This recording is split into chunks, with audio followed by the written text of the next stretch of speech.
pagtulong natin ay nasa pangalan ng Panginoon. Siya ang lumikha ng langit at lupa. Ating ipahayag ang ating mga kasalanan sa Diyos. Ang ating Diyos ay Diyos na mahabagin at mapagpatawad.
Mapalad ang tao na pinatawad na yaong kasalanan at nalimot na rin ang kanyang nagawang mga pagsalangsang. Mapalad ang taong sa harap ng Panginoon ay di na pinararatangan ng kasalanan, dahilan sa siya ay hindi nanlilinlang. Noong hindi ko pa naipahayag yaring kasalanan, sa buong maghapon ako'y nananangis sa matinding lumbay. Sa araw at gabi, bigat ng kamay mo ang nararamdaman. Ano pa't wala nang nalalabi akong lakas sa katawan. Hamog ang kaparis, dagling na tayo sa sikat ng araw. Ako ay lumapit sa iyong harapan at salay inamin. Ang aking nagawang mga pagsalansang di ko inilihim. Pinagpasyahan ko ang lahat ng ito sa iyo'y idaing at aking natamo ang iyong patawad sa sala kong angkin.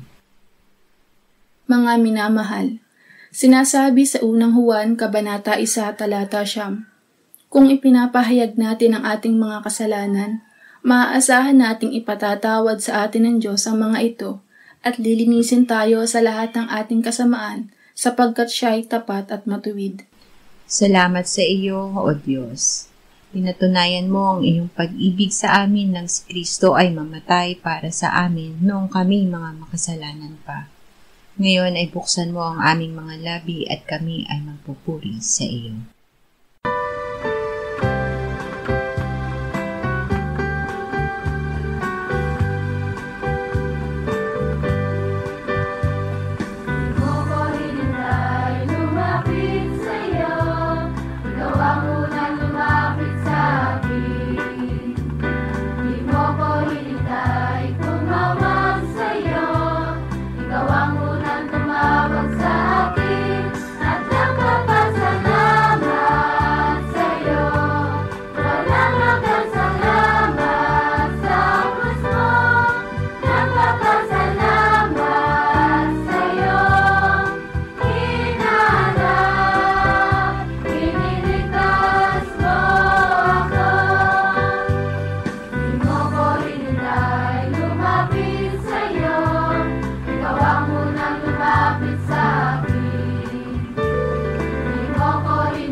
Gawa 20:28 hanggang 32. ingatan ninyo ang inyong sarili at ang buong kawan. Sa kanila'y inilagay kayo ng Espiritu Santo na mga tagapangasiwa upang pangalagaan ninyo ang iglesia ng Diyos na binili niya ng kanyang sariling dugo. Alam ko na pag-alis ko ay papasok sa kalagitnaan ninyo ang mababangis na asong gubat na walang patawad sa kawan, at lilitaw mula sa inyo na ring kasamahan ang mga taong magsasalita ng mga bagay na lihis upang akitin ang mga alagad na sumunod sa kanila. Kaya't kayo'y maging handa. Ngayon ipinagkakatiwala ko kayo sa Diyos at sa salita ng kanyang biyaya na makapagpapatibay sa inyo at makapagbibigay sa inyo ng mana na kasama ng lahat ng mga ginawang banal. Ang iglesia ang kawan ni Kristo. Ang iglesia ay ang kalipunan ng mga sumasampalataya sa Panginoong Hesukristo. Ang pananampalataya nila ay nakabatay sa mabuting balita na si Kristo ay namatay para sa ating mga kasalanan, inilibing at binuhay na muli ng Ama mula sa mga patay. Sila ang kawan ni Kristo. Sinabi niya, "Ako ang mabuting pastol." Ibinibigay ng mabuting pastol ang kanyang buhay para sa mga tupa. Ako ang mabuting pastol.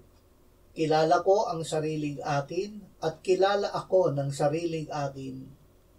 Gaya ng pagkakilala sa akin ng Ama at ng pagkakilala ko sa Ama, at ibinibigay ko ang aking buhay para sa mga tupa. Si Kristo na muling nabuhay, na ngayon ay nasa langit, ay nananahan sa kanila sa pamamagitan ng Espiritu Santo. Kaya't sila ay templo at iglesia ng Diyos. Awit 23, 1-4. Ang Panginoon ay aking pastol, hindi ako magkukulang. Pinahihiga niya ako sa luntiang pastulan, inaakay niya ako sa tabi ng mga tubig na pahingahan. Pinanunumbalik niya ang aking kaluluwa. Inaakay niya ako sa mga landas ng katuwiran alang-alang sa kanyang pangalan. Bagaman ako'y lumakad sa libis ng lilim ng kamatayan, wala akong katatakutang kasamaan, sapagkat ikaw ay kasama ko, ang iyong pamalo at ang iyong tungkod, inaaliw ako ng mga ito. Ang Diyos ang pastol ng Israel. Ang Panginoong Diyos ang pastol ng Israel. Hindi lamang ng buong kawan, kundi ng bawat isang tupa ng kawan. Si David ay nanalig na ang Panginoon ay sarili niyang pastol, na nagbibigay sa kanya ng lahat ng kanyang pangangailangang material at espiritual. Hindi siya natakot sa kamatayan at kasamaan dahil alam niya na kasama niya ang kanyang pastol na umaakay at nagtatanggol, nagpapakain sa kanya kahit sa harap ng mga kaaway, nagbubuhos ng langis sa kanyang ulo, at nagpapaapaw ng kanyang saro. Kaya't nanalig siya, tiyak na ang kabutihan at kaawaan ay susunod sa akin sa lahat ng mga araw ng aking buhay, at ako'y maninirahan sa bahay ng Panginoon magpakailanman. Pahayag 7:14-17. Sinabi ko sa kanya, "Ginoo, ikaw ang nakakaalam." At sinabi niya sa akin, "Ang mga ito ang nanggaling sa malaking kapighatian at naghugas ng kanilang mga damit at pinaputi ang mga ito sa dugo ng kordero. Kaya't sila'y nasa harapan ng trono ng Diyos at naglilingkod sa Kanya araw at gabi sa Kanyang templo, at siyang nakaupo sa trono ay kakanlungan sila. Sila'y hindi na magugutom pa ni mauuhaw man, ni hindi na sila tatamaan ng araw o ng anumang nakakapasong init, sapagkat ang kordero na nasa gitna ng trono ay siyang magiging pastol nila, at sila'y papatnubayan patungo sa mga bukal ng tubig ng buhay, at papahiri ng Diyos ang bawat luha sa kanilang mga bata."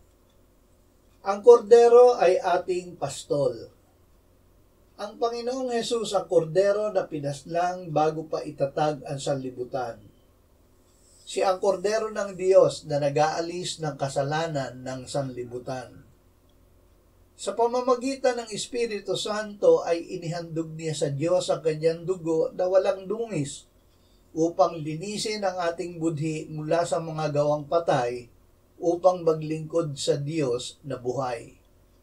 Ang mga binili niya ng kanyang dugo ay naging kanyang mga tupa at siya ang pastol nila. Juan 10:23-30. Pinalibutan si Jesus ng mga Hudyo at sinabi sa kanya, "Hanggang kailan mo kami ilalagay sa alanganin? Kung ikaw ang Kristo, sabihin mong maliwanag sa amin." Sinagot sila ni Jesus, "Sinabi ko na sa inyo at hindi kayo naniwala. Ang mga gawang ginagawa ko sa pangalan ng aking Ama ay siyang nagpapatotoo sa akin. Subalit hindi kayo naniwala sapagkat hindi kayo kabilang sa aking mga tupa. Pinapakinggan ng aking mga tupa ang aking tinig at sila'y aking kilala at sila'y sumusunod sa akin. Sila'y binibigyan ko ng buhay na walang hanggan at kailan may hindi sila mapapahamak at hindi sila aagawin ng sinuman sa aking kamay. Ang aking Ama na nagbigay sa kanila sa akin ay higit na dakila kaysa lahat at walang makakaagaw sa kanila sa kamay ng Ama. Ako at ang Ama ay iisa." Ang pagkakakilanlan sa mga tupa. Ang mga tupa ni Jesus ay nakikinig sa kanyang tinig at sumusunod sa kanya. Kilala sila ni Jesus dahil sila ay sumampalataya at kinilala nila si Jesus sa harap ng mga tao. Sinabi niya, "Ang bawat kumikilala sa akin sa harapan ng mga tao ay kikilalanin ko rin sa harap ng aking Ama na nasa langit." Dahil sila ay sumampalataya sa anak ng Diyos, sila ay hindi mapapahamak, kundi magkakaroon ng buhay na walang hanggan. Hindi sila maaagaw ng sinuman mula sa kamay ng anak at ng Ama, dahil ang anak at ang Ama ay iisa. Bumalik na sa pastol. Si Kristo Jesus ay hindi nagkasala at walang natagpuang pandaraya sa kanyang bibig. Nang siya'y alipustain, hindi siya gubanti. Nang siya'y magdusa, hindi siya nagbanta, kundi ipinagkatiwala ang kanyang sarili doon sa humahatol na may katarungan. Siya mismo ang nagdala ng ating mga kasalanan sa kanyang katawan sa punong kahoy, upang tayo'y mamatay sa mga kasalanan at mabuhay sa katuwiran. Dahil sa kanyang mga sugat ay gumaling kayo, sapagkat kayo'y tulad sa mga tupang naliligaw, ngunit ngayon ay bubalik na kayo sa pastol at tagapag-alaga ng inyong mga kaluluwa.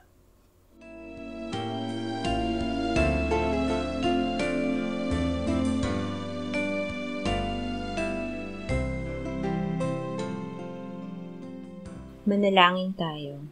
Panginoong Hesus, sinabi mo, malibang kainin ninyo ang laman ng anak ng tao at inumin ang kanyang dugo, kayo ay walang buhay sa inyo. Ang sino mang kumakain ng aking laman at umiinom ng aking dugo ay may buhay na walang hanggan, at akin siyang muling bubuhayin sa huling araw. Sapagkat ang aking laman ay tunay na pagkain, at ang aking dugo ay tunay na inumin. Siya na kumakain ng aking laman at umiinom ng aking dugo ay nananahan sa akin at ako sa kanya. Kung paanong buhay ang Ama na nagsugo sa akin at ako ay nabubuhay sa pamamagitan ng Ama, gayon din siya na kumakain sa akin. Siya man ay mabubuhay sa pamamagitan ko. Panginoong Hesus, aming tagapagligtas, tinatanggap ka namin sa oras na ito bilang aming tinapay ng buhay.